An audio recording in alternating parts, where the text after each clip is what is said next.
नमस्कार, मैं हूँ राधिका राज और आप देख रहे हैं चार का चक्रव्यूह। आज चार के चक्रव्यूह की सबसे बड़ी खबर आपको बता दें सपा नेता सुमैना राणा की, जिन्होंने आई लव मोहम्मद को लेकर भड़काऊ पोस्ट किया।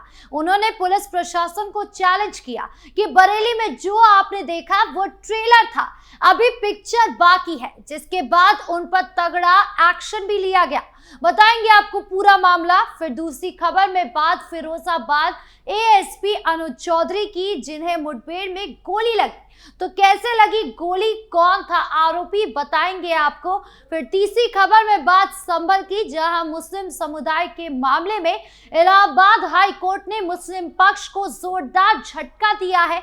और फिर चौथी खबर में बात सीएम योगी की, जिन्होंने वाल्मीकि जयंती को लेकर बड़ा ऐलान किया है। बताएंगे आपको वो ऐलान। तो चलिए शुरू करते हैं चार का चक्रव्यूह।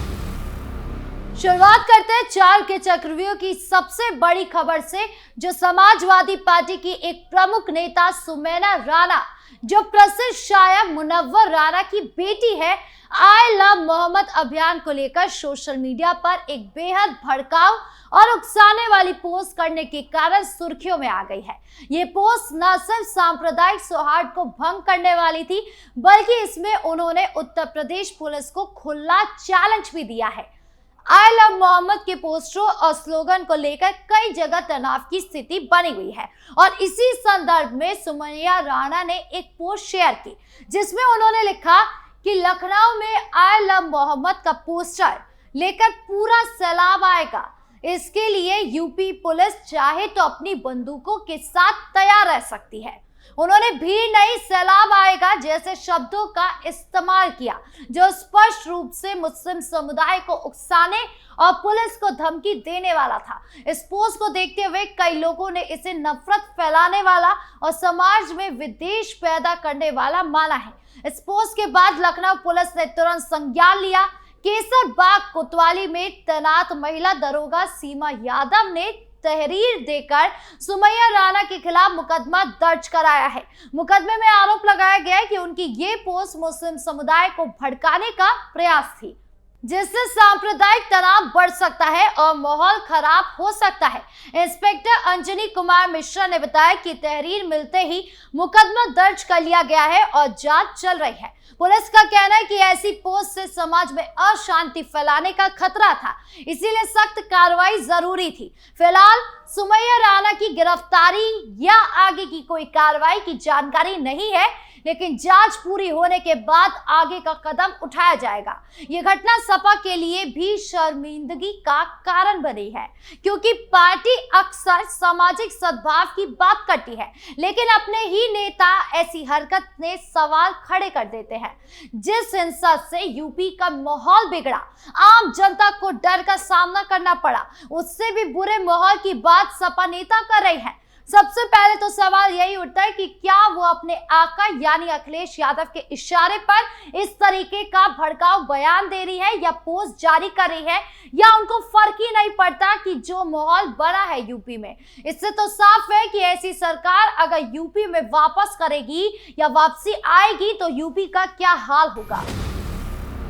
अब दूसरी खबर में बात फिरोजाबाद की, जहां एक सनसनीखेज लूट कांड के बाद पुलिस एनकाउंटर में एएसपी अनुज चौधरी को गोली लग गई, लेकिन वो बाल बाल बच गए हैं। पूरा मामला 30 सितंबर का है, जब थाना मखनपुर क्षेत्र में ग्राम घोनपई के पास जीके कंपनी की कैश वैन से करीब 2 करोड़ रुपए की लूट हो गई।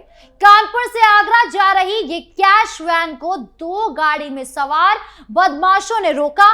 लुटेरों ने ड्राइवर पर असले की बट से हमला कर दिया, उसके हाथ पैर बांधे और गाड़ी समेत नकदी लेकर फरार हो गए। इसी घटना से पूरे जिले में सनसनी फैल गई है। पुलिस के फौरन एक्शन लेते हुए 24 घंटे के अंदर लूट का खुलासा कर दिया। मुख्य आरोपी नरेश, जो एक दुर्दांत अपराधी था और जिस पर डीआईजी शैलेश पांडे ने 50,000 रुपए का इनाम घोषित किया था, समेत 6 शातिर बदमाशों को गिरफ्तार किया है।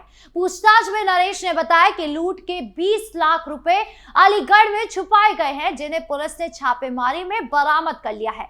तीसरे दौर की पूछताछ में उसने खुलासा किया कि अन्य 20 लाख घटनास्थल के पास ही छुपाए हैं। नरेश की निशानदेही पर पुलिस उसे घटनास्थल ले गई है, लेकिन वहां उसे पुलिस को चकमा देकर फरार हो गया। नरेश की फरारी के बाद एसएसपी सौरभ दीक्षित के निर्देश पर एएसपी अनुज चौधरी के नेतृत्व में विशेष टीम गठित की गई। देर शाम मखनपुर इलाके में नरेश का पुलिस टीम से आमना सामना हुआ। नरेश ने पुलिस पर फायरिंग शुरू कर दी। जवाब में पुलिस ने भी गोली चलाई। इस मुठभेड़ में कई राउंड फायरिंग हुई। इसी दौरान एक गोली एएसपी अनुज चौधरी के बुलेट प्रूफ जैकेट पर लग गई, जिससे वो घायल हुए, लेकिन जान बच गई। एक अन्य गोली थाना रामगढ़ के प्रभारी निरीक्षक संजीव दुबे को लगी, जो घायल हो गए। नरेश को भी पुलिस की गोली लगी और वो मौके पर घायल हो गया। उसे एम्बुलेंस से जिला अस्पताल ले जाया गया, जहां डॉक्टरों ने उसे मृत घोषित कर दिया। संजीव दुबे का इलाज जारी है। इस एनकाउंटर से पुलिस को बड़ी राहत मिली है, क्योंकि लूट का सरगना नरेश मारा गया है। पुलिस ने उसके कब्जे से 1 करोड़ से ज्यादा नकदी, लूट के पैसे से खरीदा आईफोन, मोटरसाइकिल, रसीद और अवैध असले बरामद किए हैं। यह घटना यूपी पुलिस की तत्परता को दिखाती है, लेकिन एएसपी चौधरी को लगी गोली ने सवाल खड़े कर रहे हैं कि अपराधियों से निपटने में कितना खतरा होता है। फिरोजाबाद में लूट जैसे अपराधों पर अंकुश लगाने के लिए पुलिस की ये कार्रवाई मिसाल है।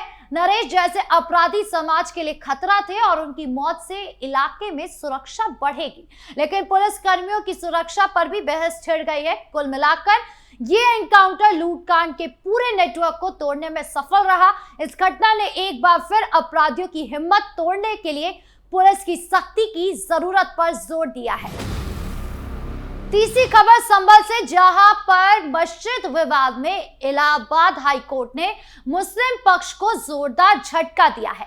मामला संभल में सरकारी जमीन और तालाब पर बनी मस्जिद के ध्वस्तीकरण से जुड़ा है। मस्जिद कमेटी ने हाई कोर्ट में याचिका दाखिल की थी, जिसमें बिना उचित नोटिस के बुलडोजर कार्रवाई पर रोक लगाने की मांग की गई थी, लेकिन कोर्ट ने याचिका खारिज कर दी और ट्रायल कोर्ट में अपील करने का निर्देश दिया।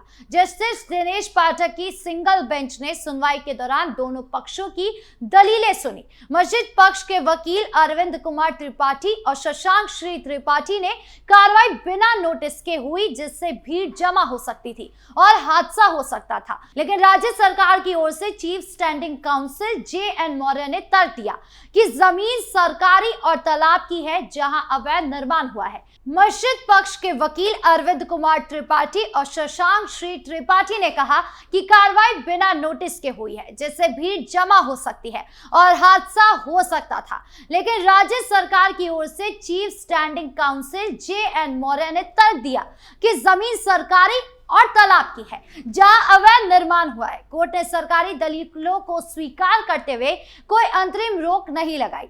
यह फैसला मुस्लिम पक्ष के लिए बड़ा झटका है, क्योंकि ध्वस्तीकरण प्रक्रिया पर हाई कोर्ट से राहत नहीं मिली है। 2 अक्टूबर को गांधी जयंती और दशहरे के दिन संभल प्रशासन ने बुलडोजर चलाया, जिसमें बारात घर पूरी तरह ध्वस्त हो गया और मस्जिद का अवैध हिस्सा हटाया गया। मस्जिद पक्ष ने खुद हथौड़े से कुछ हिस्सा तोड़ा था। याचिका में डीएम, एसपी संभल, डीएम, तहसीलदार और ग्राम सभा को पक्षकार बनाया गया। कोर्ट ने दस्तावेज मांगे थे जो पेश किए गए, लेकिन फैसला सरकार के पक्ष में रहा। अब मुस्लिम पक्ष को ट्रायल कोर्ट में अपील करनी होगी, जहां ध्वस्तीकरण आदेश की वैधता पर सुनवाई होगी। यह विवाद लंबे समय से चल रहा है, जहां अवैध निर्माण को लेकर प्रशासन सख्त है। मुस्लिम शरीफ गोसुल बारा रावा बुजुर्ग का ये मामला स्थानीय स्तर पर तनावपूर्ण रहा। प्रशासन का कहना है कि कार्रवाई कानूनी है, जबकि मस्जिद पक्ष नोटिस की कमी का आरोप लगाता है। हाई कोर्ट का यह फैसला अवैध निर्माणों के खिलाफ सरकार की नीति को मजबूती देता है, लेकिन मुस्लिम समुदाय में असंतोष बढ़ा सकता है। चौथी और आखिरी खबर सीएम योगी आदित्यनाथ की, जिन्होंने महर्षि वाल्मीकि जयंती को लेकर बड़ा ऐलान किया। 7 अक्टूबर को उत्तर प्रदेश में सार्वजनिक अवकाश घोषित किया गया है। सीएम योगी ने श्रावस्ती जिले में एक कार्यक्रम के मंच से ये घोषणा की थी, जो वाल्मीकि समाज की लंबे समय से मांग थी। शासन ने 4 अक्टूबर को औपचारिक आदेश जारी कर दिया, जिसमें सभी सरकारी कार्यालयों और संस्थानों में छुट्टी का ऐलान कर दिया गया है। महर्षि वाल्मीकि रामायण के रचयिता है और उनकी जयंती को विशेष महत्व दिया जाता है।